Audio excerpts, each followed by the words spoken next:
मी जेव्हा जेव्हा निसर्गाशी कनेक्ट फील करते किंवा निसर्गाजवळ जाते, झाडांजवळ जाते, त्यांच्याशी गप्पा मारते, त्यांच्या जवळ थोडा वेळ बसते ना, तेव्हा तेव्हा एक गोष्ट मला कायम जाणवली. तुम्हालाही ती जाणवली असेल.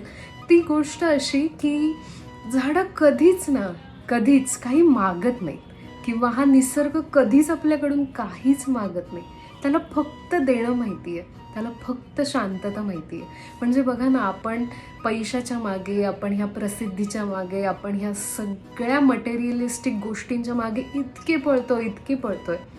पण झाडं किंवा हा निसर्ग आपल्याला एक गोष्ट आवर्जून शिकवतोय, ती म्हणजे थांबणं.